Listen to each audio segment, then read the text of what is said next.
back everyone to Procuraji. I hope you all are doing very well. So बहुत इंतजार किया आपने, उसके लिए sorry, but finally upon discrete mathematics का मोस्ट इंपोर्टेंट यूनिट जिसकी हेल्प से आप इजीली एग्जाम में पास हो सकते हो, उस यूनिट का नाम है प्रोपोजिशनल लॉजिक। तो जैसा कि मेरे को अभी एनालाइज किया मैंने कि जो मैंने सेट थ्योरी के ऊपर वीडियोस बनाई थी, ठीक है, जिसमें ऑलरेडी मैंने 6 लेक्चर आपको प्रोवाइड करा दिए। तो पीपल जो मेरी कम्युनिटी है उन्होंने बोला कि अपन कम समय पे ज्यादा टाइम की तरीके से पढ़ लें। तो हमने ये ट्राई करा कि अब हम पार्ट्स में वीडियो बना लेते हैं ताकि कम समय में अपन पूरा टॉपिक कवर कर लें। और बिलीव मी कि आपको 23 तारीख से पहले पहले सारा सिलेबस क्लियर हो जाएगा, ठीक है, आपके पेपर से पहले पहले। और कल मोस्ट इंपोर्टेंट क्वेश्चन की वीडियो आने वाली है, उसको मिस आप मत करना। उसके लिए चैनल को सब्सक्राइब कर लो और वीडियो को शेयर कर दो। तो आपके लिए एक बेसिक सी रिक्वायरमेंट ये है कि आपको सेट थ्योरी और अलजेब्रिक स्ट्रक्चर का कॉन्सेप्ट होना चाहिए क्लियर। मैंने मेरी 8 वीडियोस में ये पूरा कॉन्सेप्ट क्लियर करा है। उन सब की वीडियोस की लिंक आपको डिस्क्रिप्शन में मिल जाएगी, एक करके जाइए और उन सबको देखिए, बिकॉज उन सब की हेल्प से ही आप ये वाला टॉपिक है वो इजीली अंडरस्टूड कर पाओगे, ठीक है। अब आज की इस वीडियो में ऐसा खास क्या है जो आपको पूरा देखना चाहिए? अपन इस वीडियो में कवर करेंगे प्रीवियस ईयर के क्वेश्चन पेपर के कुछ इंपोर्टेंट क्वेश्चन, प्लस एक ऐसा फंडामेंटल बेसिक जिसके मदद से आप ट्रुथ टेबल के जितने भी क्वेश्चंस आएंगे उसको इजीली सॉल्व कर सकते हो। सो वीडियोस को आप 1.25x में देख सकते हो, वो आपके लिए हेल्पफुल रहेगा। और ये क्लियरेंस आपको कर दे कि इस यूनिट 3 के लिए ये पार्ट 1 है। पार्ट 2 आएगा जिसमें अपन ग्राफ थ्योरी के बारे में पढ़ेंगे। पार्ट 1 में अपन प्रोपोजिशनल लॉजिक से लेके क्वांटिफायर्स तक कवर करने वाले हैं। सो करते हैं वीडियो को स्टार्ट, बट उससे पहले एक और मोस्ट इंपोर्टेंट इंफॉर्मेशन ये है कि मैंने यहाँ पे मेंशन कर रखा है हैंड रिटन नोट्स। तो इसका मतलब क्या है? मैं इस वीडियो में आपको प्रोवाइड करूंगा मेरे डिजिटल नोट्स, बहुत ही अच्छी क्वालिटी के, जिसके बेसिस से आप A to Z सारी चीजों क्लियर कर सकते हो, ठीक है। और अदर सब्जेक्ट के लिए ऑलरेडी प्लेलिस्ट बनी है, so please go and check out both videos, ठीक है। अब ओवरव्यू आपको दे दूं कि आपके इस वीडियो में नोट्स कैसे रहने वाले, तो अपन कुछ इस तरह के इंपोर्टेंट क्वेश्चन को इजीली सॉल्व करने वाले हैं। और प्लस मैं आपको कमेंट सेक्शन में कमेंट में लिंक पिन कर दूंगा इस नोट की लिंक, तो आप वहां से जाके इसको एक्सेस कर सकते हो, डिस्क्रिप्शन में भी आपको मिल जाएगा। तो करते हैं वीडियो को स्टार्ट और चलते हैं अपने नोट्स की ओर। तो जैसा कि मैंने आपसे पहले ही बोला कि यूनिट 3 का ये पार्ट 1 है डिस्क्रीट मैथमेटिक्स। डिस्क्रीट मैथमेटिक्स के 2 फंडामेंटल प्रिंसिपल थे, सेट थ्योरी और लॉजिक। तो यहाँ पर सेट थ्योरी अपन ऑलरेडी कवर कर चुके हैं, अब अपन पढ़ने आ रहे हैं लॉजिक। लॉजिक से आप क्या समझ रहे हो? किसी भी चीज को सॉल्व करने के लिए मैथमेटिक्स क्या है? Mathematics is all about logic. Logic लगता है, ठीक है। यदि मैं बोलूं 2+2 तो आपको पता है ऑलवेज 4, तो आप 4 बोलोगे, तो this is their logic building. तो लॉजिक बिल्डिंग इंप्रूवमेंट्स और बहुत सारी जगह पे इसका यूज होता है, ठीक है, प्रोग्रामिंग में तो सबसे ज्यादा। तो अब प्रपोजिशनल लॉजिक क्या होता है? लॉजिक के भी टाइप होते हैं, तो सबसे इंपॉर्टेंट होता है वो होता है प्रपोजिशनल लॉजिक, बिकॉज उसकी कंडीशन क्या है? इट इज आइदर ट्रू और either false but not both. ये आपको मैंने क्लियर कर दिया, बट अपन डेफिनेशन पढ़ लेते हैं। प्रपोजिशन और स्टेटमेंट बात एक ही है। It is a declarative sentence which is either true और false but not both. These two values are true or false is denoted by T and F, ठीक है। आप हर जगह ट्रू और फॉल्स नहीं लिखोगे, आप T और F से भी इनको रिप्रेजेंट कर सकते हो। Sometime it also represented by 0 and 1। तो ट्रू को आप रिप्रेजेंट करना है 0 से और फॉल्स को रिप्रेजेंट करना है, ट्रू को रिप्रेजेंट करना है 1 से और फॉल्स को रिप्रेजेंट करना है 0 से। तो sentence which are exclamatory, interrogative in nature are not a proposition. तो अपन इनके भी एग्जांपल लिखने वाले हैं, प्रोपोजिशन के भी और नॉन प्रोपोजिशन के भी। तो आपने पढ़ लिया, अब मैं आपको बताता हूं इट इज आइदर और आइदर फॉल्स का मतलब क्या है। ऐसे सेंटेंस जो कि या सही होंगे या तो गलत होंगे, पर दोनों नहीं होंगे, उन सेंटेंस को अपन बोलते हैं प्रोपोजिशन। एग्जाम्पल के लिए the Eiffel tower is in Paris, Eiffel tower Paris में है, ये स्टेटमेंट वेरीफाइड है और इसको अपन बोल सकते हैं ट्रू। हाँ, ये बात तो सही है क्योंकि इसके 2 ही सिनेरियो बन रहा है, आईफिल टावर पेरिस में है और नहीं है, समझ गए ना। तो ऐसे सेंटेंस को ही अपन बोलते हैं प्रोपोजिशनल लॉजिक या फिर स्टेटमेंट्स, ठीक है। अब यहाँ पे और भी एग्जांपल है, जैसे 2+2 = 5, ये एक स्टेटमेंट है जो गिवन अपन को दी गई है, बट ये एक फॉल्स स्टेटमेंट है। 5 इज अ प्राइम नंबर, ये भी एक स्टेटमेंट है क्योंकि 5 खुद से ही डिवाइड होता है इसलिए प्राइम नंबर है, बट ये करेक्ट इंफॉर्मेशन तो हम बोल सकते हैं फॉल्स स्टेटमेंट है, ठीक है। अब इसी तरह से कुछ क्वेश्चन थे, बट अब अपन समझते हैं नॉन प्रपोजिशन क्या होते हैं। ऐसे सेंटेंस जो कि क्वेश्चनरी हो, ऑर्डरी हो, ठीक है, ऐसे सेंटेंस को आप नॉन प्रपोजिशन बोलते हो क्योंकि उसमें आप को पास 2 वैल्यू नहीं होती, ट्रू और फॉल्स। इसमें क्लासिफाइड होते हैं क्वेश्चन बहुत तरह आर्ग्यूमेंट के हिसाब से, ठीक है। तो ये नॉन प्रोपोजिशन हो गया, what time is, please close the door, wow that is amazing, if it is raining tomorrow, condition है, समझ रहे हो ना। तो ये सारे क्या हो गए आपके नॉन प्रोपोजिशन। अब आती है आपके पास मेन इंपॉर्टेंट वैल्यू। ये तो हो गया आपका थ्योरेटिकल कॉन्सेप्ट जो कि बहुत इंपॉर्टेंट था आपको क्लियर करने के लिए। पर अब अपन पढ़ने जा रहे हैं what is truth value. Truth value को आपको इसलिए पढ़ना क्योंकि आप इसी के बेसिस पे रिप्रेजेंट करोगे ट्रुथ टेबल को, ठीक है। अब ट्रुथ वैल्यू क्या है? ट्रुथ वैल्यू ट्रू और फॉल्स, ठीक है, दो वैल्यू होती है। की पॉइंट क्या है ट्रुथ वैल्यू की? ट्रुथ वैल्यू होती है ट्रू और फॉल्स। ट्रू एक ऐसा प्रोपोजिशन है that consider true if it is corresponding reality और फैक्ट्स। यदि वो चीज सही है तो अपन बोलेंगे ट्रू, यदि नहीं है तो बोलेंगे क्या? फॉल्स। तो ये हो गई आपकी ट्रुथ वैल्यू का कॉन्सेप्ट।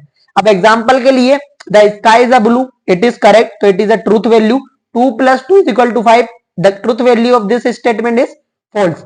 अब ये तो आपने पढ़ा प्रपोजिशन, ये आपने पढ़ लिए सेंटेंस, बट अब आपको जब इतने सिंपल तरीके से नहीं आएगा, डायरेक्ट ट्रू और फॉल्स नहीं होगा, आपको ट्रुथ टेबल ड्रॉ करना पड़ेगा with the help of connective. Connective का यूज क्यों हो रहा है? क्योंकि दो सेंटेंस को मिला के जब एक नया सेंटेंस बनता है तो उसमें ऑल पॉसिबल सिनेरियोस को अपन रिप्रेजेंट करते हैं with the help of connectives. In discrete mathematics a connective also known as a logical connective और लॉजिकल ऑपरेटर्स। तो जैसा कि आपने प्रोग्रामिंग लैंग्वेज में लॉजिकल ऑपरेटर्स को पढ़ा होगा, एंड, और, नॉट, ये सारे अपन इस वीडियो में कवर करने वाले हैं और बहुत ही इंपॉर्टेंट क्वेश्चन को भी सोल्व करने वाले हैं। सो इज अ सिंबल और वर्ड। ये क्या है? सिंबल है या वर्ड है, यूज टू कनेक्ट टू और मोर प्रोपोजिशन है ना, लॉजिकल फॉर्मूला, ठीक है। Logical formula connectives are use to form compound statement. इसको अपन कनेक्टिव्स की मदद से अपन क्या क्रिएट करते हैं? Compound statement. And determine their truth table based on the truth values on the individual statement. Example के लिए Ram is a boy, Shyam is a boy, Ram and Shyam are boys. तो यहाँ पे जो एंड जो आपका काम कर रहा है ना, वो क्या काम कर रहा है? कनेक्टिव का काम कर रहा है, ठीक है ना। तो ये हो गया आपका कनेक्टिव। अब कनेक्टिव्स कुछ मोस्ट कॉमन कनेक्टिव है जो अपन इस वीडियो में पढ़ने वाले हैं और यही इंपॉर्टेंट कनेक्टिव्स हैं। एंड को अपन नाम दूसरे नाम से जानते हैं जिसका नाम है कंजक्शन। उसी का उल्टा होता है और को नाम, और का सेकंड नेम क्या है? डिसजंक्शन। नोट को बोलते हैं नेगेशन, इंप्लाइज को बोलते हैं कंडीशनल, और implication, if and only if को अपन बोलते हैं बाय कंडीशनल, ठीक है ना। तो अब ये पांच जो आपको पढ़े, आप ये पांच आपको जो नाम थे, इनके साथ साथ आपको इनके सिंबल्स को याद रखना है, बिकॉज आप हर जगह पे नेमिंग नहीं करोगे। आप ट्रुथ टेबल में क्या यूज करोगे? आप सिंबल्स का यूज करोगे। तो मैं एक एक करके इनके रूल को समझा देता हूं और इनके कंडीशन ट्रुथ टेबल के बेसिस पे इनके सॉरी एग्जाम्पल आपको शेयर कर देता हूं, ठीक है। तो अब नेगेशन का मतलब क्या हो गया? नोट। इसका सिंपल सा मतलब है कि जब भी आपको नेगेशन करने को बोले किसी भी सेगमेंट का, किसी भी स्टेटमेंट का, तो आप उसको उल्टा कर दोगे, अपोजिट कर दोगे। द लाइट इज ऑन, तो the light is not on. Truth table में रिप्रेजेंटेशन कैसा होगा? पी का नेगेशन पी बोले तो क्या बोलोगे आप? ट्रू का फॉल्स और फॉल्स का ट्रू। आपको अपोजिट करना है। आई होप कि आपका क्लियर हो गया होगा। अपन मोस्ट इंपोर्टेंट अब और पढ़ने जा रहे हैं कंजक्शन। कंजक्शन में आपको क्या पढ़ना है कि यदि दोनों वैल्यूज ट्रू हैं, पी और क्यू की, ठीक है, तो आप क्या बोलोगे? ट्रू। अदरवाइज क्या बोलोगे? फॉल्स। कंजक्शन का ये साइन होता है, ये आपको याद करना है।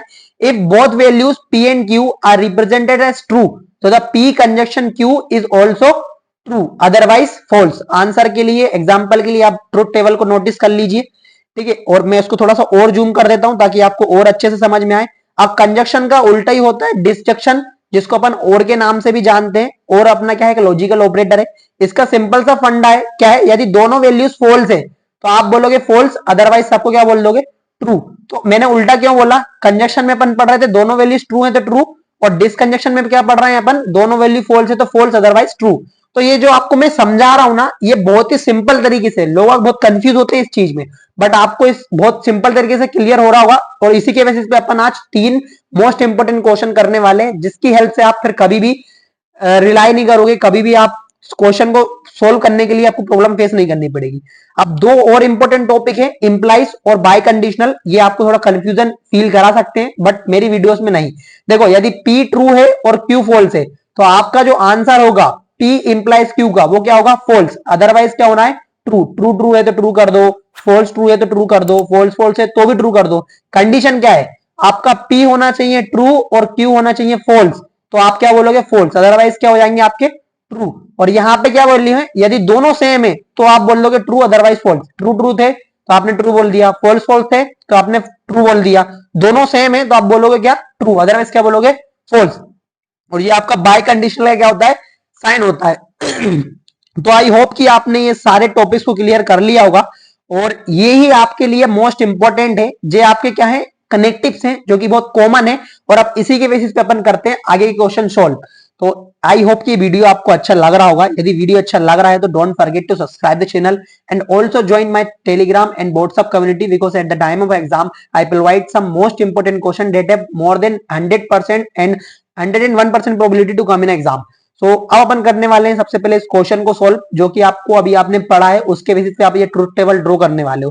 देखो ट्रुथ टेबल को ड्रॉ करने के लिए आपको यूज करना पड़ता है रो और कॉलम्स। तो यहाँ पे आपके पास यदि दो आपके पास स्टेटमेंट है पी और क्यू की तो आप क्या बनाओगे, आप पी और क्यू बना लोगे। ठीक है, अब आपको पढ़ना क्या है, सबसे पहले आप देखो कितने आपके पास स्टेटमेंट इसमें शो हो रही है। तो देखो यहाँ पे आपको पी कंजक्शन क्यू एक स्टेटमेंट दिख रही होगी, आपने उसके लिए एक टेबल बना लिया। आपको नेगेशन पी नेगेशन क्यू दो स्टेटमेंट दिख रही होगी, आपने उसको रिप्रेजेंट करने के लिए टेबल बना लिया। फिर आपने क्या देखा, आपने negation P conjunction negation Q एक ये सेपरेट ब्रैकेट के अंदर स्टेटमेंट है तो आपने उसके लिए बना लिया। अब आपको ये देखना है कि आपने इसको भी कैरी कर लिया, इसको भी कैरी कर लिया, आपने फिर नेगेशन वालों को भी कैरी कर लिया, पी और क्यू को सिंपली कैरी कर लिया, बट एक आपको फुल्ली कैरी करना पड़ेगा, ये पूरा का पूरा लास्ट में आपको कैरी करना पड़ेगा। तो यहाँ पे आपके कितने पॉसिबल सिनेरियोज बन गए, 1 2 3 4 5 6। ठीक है, अब आपको करना है ट्रुथ टेबल ड्रॉ। अब इसके कुछ फॉर्मूलेज होते हैं वो भी मैं आपको इस वीडियो में एक्सप्लेन करने वाला हूं। यदि आपके पास दो स्टेटमेंट है पी और क्यू तो आपको क्या करना है, 21 आपको याद रखना है। 21 का मतलब क्या होता है, 21 का मतलब है यहाँ पे आप 2 रिप्रेजेंट कर रहे हो, यहाँ पे 1 रिप्रेजेंट कर रहे हो। 2 का मतलब है ट्रू ट्रू और फॉल्स फॉल्स, दो बार ट्रू और दो बार फॉल्स। यहाँ पे 1 का मतलब क्या था, ट्रू फॉल्स। यदि आपके पास तीन वैल्यूज हो जाती है स्टेटमेंट के हिसाब से पी क्यू आर तो आपका टेबल तो बड़ा बनता ही, बट आपके पास यदि तीन वैल्यूज रिप्रेजेंट करने को जाए तो आपको याद रखना है 4 2 1। आप फर्स्ट वाले में क्या लिखोगे, ट्रू ट्रू ट्रू 4 बार, फॉल्स फॉल्स फॉल्स कितनी बार, 4 बार। फिर यहाँ पे 2 मतलब कि दो बार ट्रू दो बार फॉल्स, दो बार ट्रू दो बार फॉल्स। अब 1 पे true false true false true. तो इस तरह से आप रिप्रेजेंट कर सकते हो तीन स्टेटमेंट को भी एक ट्रूथ टेबल के अंदर।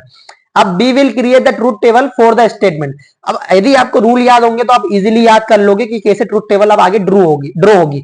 ठीक है, तो यहाँ पे देखो यदि नेगेशन पी अपन लिख रहे हैं तो नेगेशन पी का मतलब अपन ने क्या पढ़ा था, इसका मतलब होता है पी का उल्टा। पी ट्रू था तो अपन ने फॉल्स कर दिया, पी ट्रू था फॉल्स कर दिया, फॉल्स था तो ट्रू कर दिया, फॉल्स था तो ट्रू कर दिया। नेगेशन क्यू, क्यू का उल्टा, ट्रू का फॉल्स, फॉल्स का ट्रू, ट्रू का फॉल्स, फॉल्स का ट्रू। अब यहाँ पे कंजक्शन की बात चल रही है। कंजक्शन में अपन ने क्या पढ़ा था, if both are true then the value is true otherwise false. तो यहाँ पे पी और क्यू ट्रू थे तो ट्रू, अदरवाइज क्या होगा, ये सारे फॉल्स हो गए। ठीक है, क्यों ये अपन पढ़ रहे हैं, बिकॉज ये आपको पेपर में आता है। मैं इसी के बेसिस पे और भी क्वेश्चन सॉल्व कराने वाला हूं और बिलीव मी इतनी सिंपल वीडियो आपको पूरे यूट्यूब चैनल पे नहीं मिलने वाली है, बिकॉज हमारा बेस्ट ट्राई रहता है एक बार में पूरा कॉन्सेप्ट क्लियर कराना ताकि आपको बार बार सिर्फ रिवीजन करने का टाइम मिले, आपका कंफ्यूजन क्लियर करने का नहीं। ठीक है, अब सेकंड जो आया क्या आया, नेगेशन पी और नेगेशन क्यू। तो यहाँ पे था नेगेशन पी और नेगेशन क्यू, इनका क्या निकालना था, कंजक्शन निकालना था। अब कंजक्शन क्या होता है, if both values are true then true otherwise false. नहीं है नहीं है नहीं है, बोथ वैल्यूज आर ट्रू तो ट्रू, अदरवाइज क्या हो गया, फॉल्स हो गया। ठीक है, अब आपको इन दोनों का कंजक्शन निकालना है, किनका, सॉरी कंजक्शन नहीं, अब आपको निकालना है और, जिसका नाम था डिसजंक्शन। ठीक है, अब और का क्या बेसिक रूल था, और का बेसिक रूल था if both values are false then the answer is false otherwise true. यहां पे देखो सेकंड वाला both values are false, so false, both values are false तो फॉल्स अदरवाइज ट्रू। ठीक है, अब आपने क्या देखा, आपने ये देखा कि आपने ट्रुथ टेबल तो ड्रॉ कर ली, बट आपको यहां पे एक मोस्ट कंफ्यूजिंग वाली चीज लग रही होगी, टोटोलॉजी, कंट्राडिक्शन एंड कॉन्टिजेंसी। तो वो सबसे सिंपल चीज थी। यदि आपके लास्ट में सारी वैल्यूज क्या है, ट्रू आ रही है तो आप बोल दोगे आपकी ट्रुथ टेबल या फिर जो स्टेटमेंट है वो किससे बिलोंग कर रही है, टोटोलॉजी से। यदि पूरी फॉल्स आ रही है तो आप क्या बोल दोगे, आप बोल दोगे कि वो क्या कर रही है, कंट्राडिक्शन से। बट यहाँ पे true false, false true, not depend specifically, तो आप क्या बोल दोगे, कॉन्टिजेंसी। तो ये आपका जो ट्रुथ टेबल का स्टेटमेंट था, this statement P conjunction Q और negation P conjunction negation Q, ये आपका क्या है, ये आपका कंटीजेंसी का पार्ट है। तो आई होप कि आपको बहुत ही आसान तरीके से ट्रुथ टेबल ड्रॉ करना आ गई होगी। अब मैं थोड़ा फास्ट वे में वीडियो को कंटिन्यू करने वाला हूं बिकॉज अब आपका बेसिक क्लियर है। ठीक है, तो अब क्वेश्चन फॉर प्रैक्टिस, ये आपके लिए क्वेश्चन है, आप इसका ट्रुथ टेबल ड्रॉ करना। यदि आप कर लेते हो तो कांग्रेचुलेशन, आपको टोटोलॉजी, कंट्राडिक्शन और कंटीजेंसी और ट्रुथ टेबल ड्रॉ करना आ गया है। अब अपन पढ़ने वाले हैं पेपर में आया हुआ क्वेश्चन, बहुत ही इजी क्वेश्चन था। देखो यहाँ पे क्या बोल रहा है, पी कंजक्शन क्यू इंप्लाइज, ये वाला जो साइन है ये भी इंप्लाइज का है, क्यू और पी, ठीक है, इज अ टैटोलॉजी। ये अपन को प्रूफ करना है, तो अपन कैसे प्रूफ करेंगे? सबसे पहले तो अपन देखेंगे क्या कि आपके पास कितनी स्टेटमेंट है। पी और क्यू एक स्टेटमेंट है, पी कंजक्शन क्यू एक स्टेटमेंट है, क्यू और पी एक स्टेटमेंट है, और इनका टोटल इंप्लाइज वाला एक स्टेटमेंट है। तो कंजक्शन में क्या था? बोथ वैल्यूज आर ट्रू तो ट्रू, अदरवाइज फॉल्स। और में क्या था? बोथ वैल्यूज आर फॉल्स तो फॉल्स, अदरवाइज ट्रू। इंप्लाइज का क्या रूल था? फर्स्ट वैल्यू इंप्लाइज, ये आपका क्या था? इंप्लाइज। यदि आपका फर्स्ट वैल्यू ट्रू है और सेकंड वैल्यू फॉल्स है तो फॉल्स है, अदरवाइज ट्रू है। तो यहां पे फर्स्ट वैल्यू ट्रू और सेकंड वैल्यू फॉल्स कहीं पे भी नहीं है, तो आपकी सारी वैल्यू सॉरी गाइस, आपकी सारी वैल्यूज क्या हो जाएंगी? ट्रू हो जाएंगी। बिकॉज इंप्लाइज का एक बेसिक रूल क्या था? First value true, second value false, so false, otherwise true. तो आपने जो निकालना था, किसका इंप्लाइज निकालना था? P conjunction Q and Q और पी का इंप्लाइज निकालना था, वो आपने फाइंड कर लिया। अभी अपन ने क्या पढ़ा? यदि सारी वैल्यूज ट्रू हैं तो अपन क्या बोल देंगे? It is a tautology. तो ये प्रूव होता है। और 7 मार्क्स का क्वेश्चन था। यदि आपको इसके जो मैंने आपको पहले बताया कनेक्टिव का, यदि आपको बेसिक पता है तो आप इजीली इन चीजों को सॉल्व कर सकते हो, ठीक है। यदि आपको क्वेश्चन समझ में आ गया होगा तो don't forget to share this video and like this video. एक और मोस्ट इंपोर्टेंट क्वेश्चन करते हैं जो कि बहुत हेल्पफुल भी रहेगा आपके लिए। देखो, अपन को इसको कंट्राडिक्शन प्रूफ करना है, ठीक है, कंट्राडिक्शन प्रूफ करना है। इसका मतलब क्या है? सारी वैल्यूज फॉल्स होना चाहिए। अब सबसे पहले अपन ट्रुथ टेबल ड्रॉ करेंगे, तो यहां पे अपन कंडीशन जम देंगे। पी और क्यू हो गया, पी और क्यू हो गया, ठीक है, नेगेशन पी नेगेशन क्यू हो गया, negation P conjunction negation Q हो गया, और फिर लास्ट में पूरा कंप्लीट कर लिया। दो है तो आप कैसे ट्रुथ टेबल करोगे? True true, false false, true false, true false, true false. ये तो आप स्टार्टिंग में लिख ही दोगे। कंजक्शन ऑब्वियसली आपको पता है, both values are true so true, otherwise false, ठीक है। नहीं, यहाँ कंजक्शन नहीं हो रहा है, यहाँ पे आपका और है, ठीक है, इसलिए आपको काय का ध्यान रखना है, इसलिए आपको साइन का ध्यान रखना है। Sorry for mistakes. यहाँ पे और की बात चल रही है, और में क्या होता है? Both values are false so false, otherwise true. तो ये हो गया ट्रू। नेगेशन में पी का नेगेशन मतलब पी के सारी वैल्यूज को उल्टा कर दो, ट्रू का फॉल्स, ट्रू का फॉल्स, फॉल्स का ट्रू, फॉल्स का ट्रू। क्यू का नेगेशन क्यू की सारी वैल्यू को उल्टो कर दो, ठीक है, अपोजिट कर दो। अब आपको निकालना है और किसका नहीं, आपको निकालना है कंजक्शन। कंजक्शन किसका निकालना है?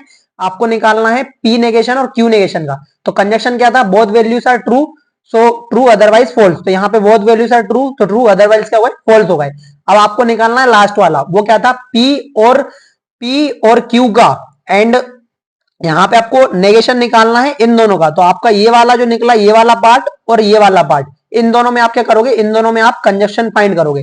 तो कंजक्शन क्या होता है? Both values are true so true, otherwise false. ना ये ट्रू है, ना ये ट्रू है, ना ये ट्रू है, ना ये ट्रू है, दोनों में से कोई भी ट्रू नहीं है, तो सारे क्या हो जाएंगे? फॉल्स। और सारों को फॉल्स ही प्रूफ करना था, तो अपन करते हैं since all entries in the last column are false तो therefore it is a contradiction.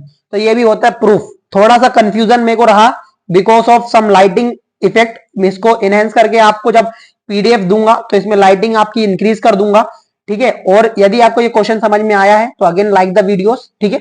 अब इक्विवेलेंस प्रोपोजिशन क्या होता है? बहुत ही सिंपल है। आपके पास दो स्टेटमेंट रहेगी, लेकिन उन स्टेटमेंट का जो आपका टेबल रहने वाला है उनमें यदि आपको इक्विवेलेंस, आपके पास स्टेटमेंट आ रही है, कंडीशन आ रही है, तो आप क्या बोल लोगे कि वो इक्विवेलेंस है।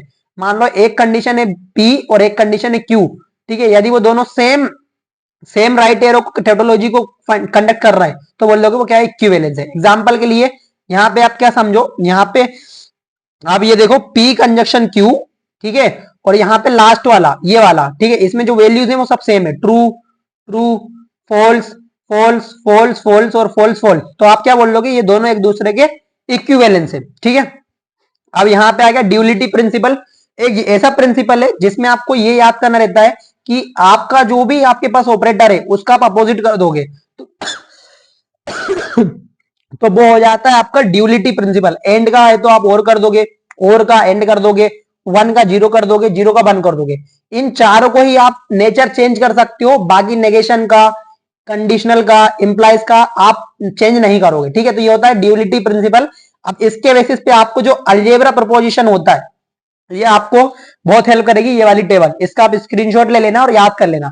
जैसा कि मैंने आपको पहले सारे लॉ पढ़ाए थे अपनी सेट थ्योरी के अंदर, identity law, domination law, idempotent law, complement law, ठीक है, यहाँ पे De Morgan's law, distributive associative law, observation law, commutative law, ये सारे लॉ है ना, ये अभी अपन ने उस समय पढ़े थे किसके रूप में, आपने पढ़े थे सेट के रूप में, बट आप यहाँ पे क्या पढ़ रहे हो, स्टेटमेंट के रूप में पढ़ रहे हो। तो बहुत ही सिंपल होता है इसका, आप ड्यूअल एक्सप्रेशन भी देख सकते हो। यदि आपका आइडेंटिटी लॉ क्या कहता है, P conjunction true, so the answer is true. इसका मतलब क्या है, आपका जो क्वेश्चन है वही आंसर बन जाता है। यदि अपन बात करें डुअल एक्सप्रेशन में, मतलब कि ड्यूअलिटी प्रिंसिपल में, तो क्या था, कंजक्शन का क्या कर दोगे, और कर दोगे, और ट्रू का क्या कर दोगे, फॉल्स कर दोगे। तो आपको कभी कभी रिप्रेजेंट करने को आ जाता है कि इसका डुअल एक्सप्रेशन लिखो, इसका ड्यूअलिटी प्रिंसिपल से सॉल्व करो। तो आपको याद रखना पड़ेगा बेसिक सा रूल। यदि आपको कंजक्शन दिया तो आप और में कन्वर्ट कर दोगे, ट्रू दिया तो फॉल्स कर दोगे। ठीक है, अब मोस्ट इंपोर्टेंट जो आपके पास चीजें थी वो क्या थी, कुछ इंपोर्टेंट चीज, जैसे कि जे प्रॉपर्टी अभी आप यूज करने वाले हो कि negation P is always equal to P. ठीक है ना, यहाँ पे आइडेंटिटी लॉ क्या आता है, यदि आप इन दोनों का सेम का कंजक्शन कर रहे हो, यदि आप पी कंजक्शन पी कर रहे हो तो आपका आंसर भी पी आना है। यहाँ पे आप नेगेशन कर रहे हो तो आपका आंसर भी, यहाँ पे यदि आप क्या कर रहे हो, और कर रहे हो यहाँ पे, तो भी आपका आंसर क्या आना है, पी आना है। तो ये कुछ इंपोर्टेंट लॉ थे जो आपको याद रहने चाहिए। यहाँ पे से डी मॉर्गन्स लॉ है, डी मॉर्गन्स लॉ में क्या था, सिंपल सा बेसिक था कि यदि आप ये दोनों जो आपके वो क्या होना चाहिए, अपोजिट होना चाहिए यहाँ पे। ठीक है, तो यहाँ पे भी आपके नेगेशन डिस्ट्रीब्यूटिव लॉ है और डी मॉर्गन्स लॉ है, ये एक्चुअली सेम है। यहाँ पे 2 कंडीशन है, यहाँ पे 3 कंडीशन है। ठीक है, तो इस तरह से आप सोल्व करते हो। इन दोनों में बेसिक से प्रिंसिपल ये है कि आपका यदि यहाँ पे बात कर रहे हैं कंजक्शन की और यहाँ पे बात कर रहे हैं नेगेशन की, ये दोनों बहुत आपस में चेंज हो जाते हैं। ठीक है, तो ये होगा आपके अलजेब्रिक प्रोपोजिशन के लिए इंपोर्टेंट टेबल। अब इसका डुअल एक्सप्रेशन बहुत सिंपल है, सारे साइंस को सिर्फ चेंज करना था। यहाँ पे फॉल्स था वहां पे ट्रू कर दिया, जहां पे ट्रू था वहां फॉल्स कर दिया, जहां नेगेशन थे उनको नेगेशन ही रहने दिया। जैसा कि मैंने आपको बताया, नेगेशन और इंप्लाइज चेंज अपन नहीं कर सकते हैं। तो अब आपके आते हैं प्रिडिकेट्स। प्रिडिकेट्स कुछ सिंबल्स होते हैं, जैसे कि अपन मान लो एक्स वाई जेड। ठीक है, तो ये आपके यूनिनरी, बाइनरी और टर्नरी तीन तरीके होते हैं। यदि आप सिंपल है पी एक्स तो बोल देंगे यूनिनरी, एक्स वाई है तो बाइनरी, और टर्नरी मतलब एक्स वाई जेड। ये इतने इंपॉर्टेंट नहीं है, बट एक फंडामेंटल एक कंपोनेंट है इन प्रिडिकेट लॉजिक। ठीक है, it is essentially function that takes the argument and returns the truth value. तो आई होप कि आपको समझ में आ गया होगा। अब यहाँ पे अपन को पढ़ना है थोड़ा सा इंपॉर्टेंट कॉन्सेप्ट, क्योंकि पेपर में आता है कि इसको सीएनएफ की फॉर्म में लिखो, इसको डीएनएफ की फॉर्म में लिखो। तो नॉर्मल फॉर्म्स क्या होती है, तो in logic normal forms are standardized way of writing the logic formulas that make them easier to work, especially for the automated reasoning and proof. The two main normal forms are propositional logic in predicate logic are conjunctive normal form and disjunctive normal form, जिसको अपन CNF और DNF के नाम से भी जानते हैं। तो सीएनएफ के अंदर क्या समझना है आपको, सीएनएफ के अंदर ये समझना है कि सीएनएफ जो है आपका काम करेगा एंड के बेसिस पे। ठीक है, एग्जांपल के लिए आप ये समझ लो कि यहाँ पे डिसकंजक्शन की यदि बात करें अपन, डिसजंक्टिव की बात करें अपन, डीएनएफ की बात करें, तो यहाँ पे जो आपका साइन होगा, यहाँ पे जो ब्रैकेट के अंदर है ना, ये दोनों आपके क्या होंगे, कंजक्शन होंगे, लाइक दिस लाइक दिस। और यहाँ पे जो बीच में जो आपके पास एक एक्सप्रेशन रहेगा वो क्या रहेगा, वो रहेगा आपका और का, क्योंकि आप किसकी बात कर रहे थे, आप बात कर रहे थे डीएनएफ की। और सीएनएफ के अंदर क्या होगा, यहाँ दोनों तरफ पे और होंगे और बीच में क्या होगा, बीच में होगा आपका एंड होगा। तो इस तरह से आप इसको रिप्रेजेंट कर सकते हो और इजीली सॉल्व कर सकते हो। ये ज्यादा कंफ्यूजन वाला टॉपिक नहीं है, बहुत ही सिंपल टॉपिक है। आपको तो सिर्फ कनेक्टिव्स की प्रॉपर्टी याद होना चाहिए, आप इजीली इनको भी सॉल्व कर लोगे। क्वांटिफायर्स क्या होते हैं, 2 इंपॉर्टेंट क्वांटिफायर्स होते हैं टाइप के, यूनिवर्सल और एक्सीटेंशियल। ठीक है, इनका मतलब क्या होता है इनको रिप्रेजेंट करते हैं इस वाले सिंबल से, इसको रिप्रेजेंट करते हैं इस वाले सिंबल से। यहाँ पे मीनिंग क्या है, फॉर ऑल, ये सबके लिए लागू होता है। और यहाँ पे एक मिनिमम या मैक्सिमम एक तो एटलीस्ट प्रेजेंट होना चाहिए। एग्जाम्पल के लिए समझते हैं अपन, यहाँ पे जो लास्ट वाला एग्जाम्पल दिया है मीनिंग के लिए, दिस एक्स पी एक्स। ठीक है, यहाँ पे एक्सीडेंशियल क्वांटिफायर का यूज हुआ है, एक्स का यूज हुआ है और पी एक्स का यूज हुआ है। तो इसका मतलब क्या है, इस स्टेटमेंट को यदि आप लिखो, राइट करने को वालेगा क्या बोलेगा, इस स्टेटमेंट को आप लीटर की फॉर्म में लिखो, तो कैसे लिखोगे, there exist an x such that P x is a true. तो आई होप कि आपको क्वांटिफायर्स के 2 टाइप समझ में आए होंगे। प्रेडिकेट लॉजिक के अंदर scope of variables in predicates, they allow us to express the statements about all और some members of the domain. तो ये दोनों टाइप होते हैं और इन दोनों के सिंबल्स होते हैं। तो अब बेसिक कॉन्सेप्ट क्या था इस वीडियो का, यदि समरी की बात करें अपन, तो यदि मैं आपको बताऊं तो आपने इंपोर्टेंट पहले तो आपने क्वेश्चन सोल्व करे, फिर आपने छोटे छोटे क्या समझे, लॉजिक समझे। कौन कौन से लॉजिक, जैसे ड्यूअलिटी प्रिंसिपल हुआ। ठीक है, आपके प्रोपोजिशनल लॉजिक के लिए जो इंपॉर्टेंट टेबल्स थी उनके लिए आपने पढ़ा। आपने बेसिक कॉन्सेप्ट समझा। अब आपको एक और बार मैं रिवाइज करवा देता हूं। नेगेशन का मतलब होता है उसका उल्टा कर दो। कंजक्शन का मतलब होता है दोनों यदि ट्रू है तो ट्रू कर दो, अदरवाइज फॉल्स कर दो। डिसकंजक्शन का मतलब होता है दोनों फॉल्स है तो फॉल्स कर दो, अदरवाइज ट्रू कर दो। इंप्लाइज का मतलब होता है फर्स्ट ट्रू सेकंड फॉल्स तो false, otherwise true. And biconditional का मतलब होता है with both values are same so true otherwise false. तो यही आपका मेन इंपॉर्टेंट टॉपिक था जिसके मदद से आप सारे क्वेश्चन को सोल्व कर सकते हो। ठीक है, तो आई होप कि गाइस वीडियो आपको अच्छा लगा होगा, और वीडियो यदि हेल्पफुल रहा है तो don't forget to subscribe the channel, hit the bell icon and share this video with your friends. मिलते हैं किसी नेक्स्ट